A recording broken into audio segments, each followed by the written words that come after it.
केंद्र सरकार को बताना चाहिए कि केंद्रीय सशस्त्र बलों से लेकर राज्य की पुलिस को लेकर कुकी समुदाय में जो अविश्वास बना है वो कितना सही है। क्या यह आरोप सही है कि मैतेई लोगों को पुलिस का समर्थन मिल रहा है? अगर इस हिंसा में राज्य की भूमिका है तब बताइए कि संविधान क्या कहता है। क्या इसकी जांच नहीं होनी चाहिए कि कुकी समुदाय के लोगों को निशाना बनाने के लिए क्या राज्य सरकार की तरफ से उग्रवादियों को छूट मिली? यह कोई छोटे मोटे आरोप नहीं है। अमित शाह से इतना तो पूछा ही जा सकता है और वे खुद देश को बता सकते हैं कि मणिपुर में आतंकवाद के समाप्त हो जाने का उन्होंने कई बार ऐलान किया है। तो फिर यह सब क्यों हो रहा है? कौन लोग हैं जिन्हें केंद्रीय बल से लेकर राज्य की पुलिस काबू में नहीं कर पा रही है? और ये लोग किस किस समुदाय के हैं? इन्हें हथियार कहां से मिल रहा है?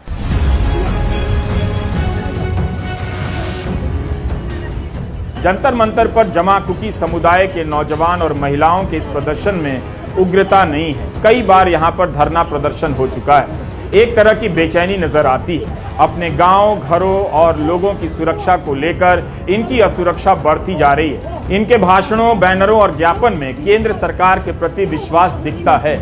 अमित शाह ने मणिपुर के दौरे के समय कुकी और मैतेई समुदाय के नेताओं से बात की, लेकिन इसका राजनीतिक समाधान नहीं निकल सका। दोनों के रिश्ते इस हद तक कैसे बिगड़ गए, इसमें उनके मुख्यमंत्री की क्या भूमिका है, इस पर ईमानदारी से बात करनी होगी। डबल इंजन के कॉर्पोरेटर का पानी सूख चुका है। कुकी समुदाय का आरोप है कि इम्फाल को खाली करा दिया गया है।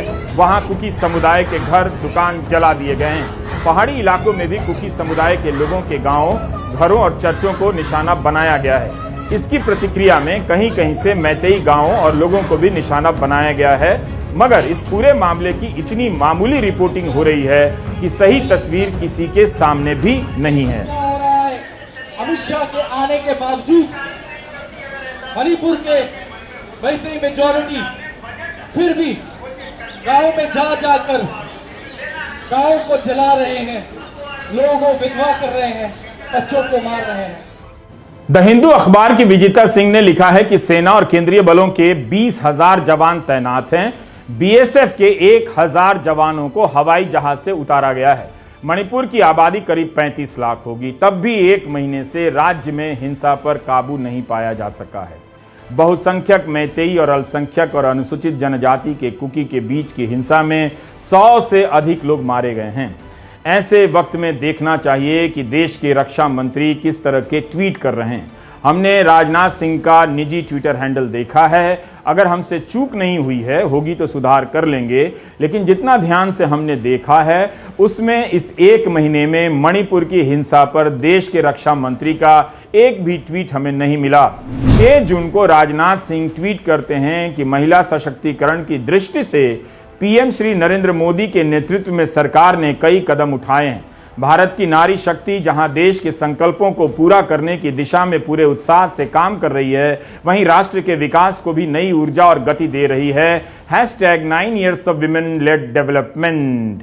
हम नहीं कहते कि ट्वीट ही सारी चिंताओं का पैमाना है, लेकिन अंदाजा मिल जाता है कि मणिपुर के हालात पर रक्षा मंत्री की सार्वजनिक सक्रियता और चिंताएं कैसी हैं। बालेश्वर रेल दुर्घटना पर अमेरिका के रक्षा सचिव के ट्वीट को जवाब देते हुए राजनाथ सिंह लिख रहे हैं कि उनकी श्रद्धांजलि ने दिल को छू लिया है। मणिपुर में सेना के हजारों जवान तैनात हैं। कम से कम यही बता दें कि क्या वहां से आ रही चीख पुकार की आवाज उनके दिल तक पहुंच रही है। कम से कम गृह मंत्री या गृह मंत्रालय का कोई अधिकारी ही दिल्ली में प्रेस को बताए, कुकी समुदाय को बताए कि पहाड़ों में उनके गांवों को जला देने की खबरें सही हैं या नहीं। तस्वीर दिखा दे, सैटेलाइट पिक्चर दिखा दे। इन सवालों का जवाब यह नहीं हो सकता कि प्रधानमंत्री की पूर्वोत्तर के राज्यों में गहरी दिलचस्पी है। तो फिर प्रधानमंत्री कहां है? क्यों एक महीने से मणिपुर जल रहा है? केंद्र सरकार की सूचना एजेंसी पीआईबी की 6 जनवरी 2023 की प्रेस रिलीज है। इसमें लिखा है कि अमित शाह ने आज मणिपुर के मोइरांग में 1311 करोड़ रुपए की 21 विकास परियोजनाओं का उद्घाटन व शिलान्यास किया और कहा कि प्रधानमंत्री श्री नरेंद्र मोदी जी और मणिपुर के मुख्यमंत्री श्री एन बीरेन सिंह के नेतृत्व में आज मणिपुर आतंकवाद, बंद और ब्लॉकेड से पूर्णतया मुक्त होकर विकास, शांति और खुशहाली के रास्ते पर आगे बढ़ रहा है। मोदी सरकार ने पूर्वोत्तर के लिए क्या किया, हम उसकी संपूर्ण समीक्षा नहीं कर सकते। लेकिन मणिपुर के हालात बता रहे हैं कि जो करना चाहिए था और जो इस 1 महीने में करना चाहिए था वो नहीं किया गया है। शायद पूर्वोत्तर की नीतियों के नाम देखेंगे तो लगेगा कि सरकार ने कितनी मेहनत लगाई है इन नामों और नारों को गढ़ने में। यह कमाल की सरकार है, हर चीज का या तो पौराणिक नाम है या ऐतिहासिक नाम है। नाम और नारा गढ़ने में मोदी सरकार का जवाब नहीं लगता। क्या आप जानते हैं कि प्रधानमंत्री की पूर्वोत्तर नीति का संक्षिप्त नाम पीएम डिवाइन है? यह सरकार की किसी नीति का नाम हो सकता है? डिवाइन के आगे देवता भी लगा देते, कौन रोक रहा था? चल क्या रहा है इस देश में? पीएम डिवाइन का पूरा नाम है prime ministers development initiative for north east region. गजब है, कोई योजना का नाम ऐसे भी सोचा जाए कि पीएम देवता हो जाए, पीएम कृपा हो जाए और पीएम क्रोध भी कभी कभी। पीएम क्रोध के तहत जो किसान एमएसपी मांगेंगे उनके साथ ऐसा बर्ताव हो जैसा कुरुक्षेत्र में हुआ। पुलिस की लाठियां किसानों को दौड़ाने लग जाती हैं। आजकल सूरजमुखी उगाने वाले किसान न्यूनतम समर्थन मूल्य की मांग ही तो कर रहे थे। वैसे लाठी खाते इन किसानों को पता होना चाहिए कि वे उर्वरक का इस्तेमाल कम करें, इसके लिए पीएम प्रणाम योजना है। किसानों ने आज शाहबाद में इस लाठीचार्ज के विरोध में धरना दिया, कहा कि सरकार को न्यूनतम समर्थन मूल्य देना ही होगा। मोदी सरकार की योजनाओं के नामों का अलग से अध्ययन कीजिए। पीएम डिवाइन कमाल का नाम लगता है। इस तरह पीएम वरदान हो जाए, पीएम देवलोक हो जाए, पीएम देवता हो जाए तो हाउसिंग सोसाइटी के अंकिल खुशी से झूम जाएं जैसे कोई उन्हें पौराणिक कथा पर बनी एनिमेशन फिल्म दिखा रहा हो।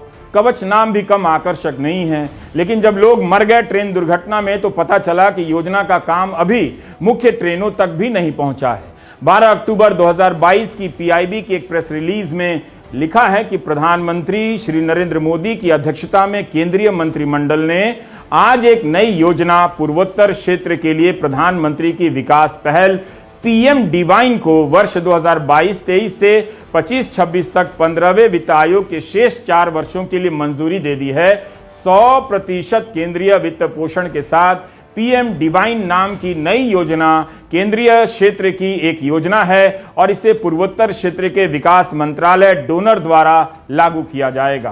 प्रधानमंत्री ने एक्ट ईस्ट पॉलिसी के साथ एक और नारा दिया है, act fast for north east और act first for north east, है ना? तब फिर मणिपुर की हिंसा को फर्स्ट और फास्ट तरीके से क्यों नहीं रोक पा रहे हैं? एक नारा और है, यह भी हमें केंद्रीय सूचना एजेंसी पीआईबी की एक अन्य प्रेस रिलीज से मिला है। 3 पी का नारा, पीस, प्रोग्रेस और प्रॉस्पेरिटी। तो मणिपुर के हालात को काबू में करने के लिए किसे पुकारा जाए? 3 पी को, पीएम मोदी को, पीएम देवता को, पीएम देवलोक को या पीएम डिवाइन को? इधर हाथ फेरिए तो इधर का सामान गायब, उधर हाथ फेरिए तो उधर की समस्या गायब। मणिपुर की घटना पूर्वोत्तर को लेकर प्रधानमंत्री की सक्रियता पर गंभीर सवाल उठा रही है कि वो सक्रिय क्यों नहीं है।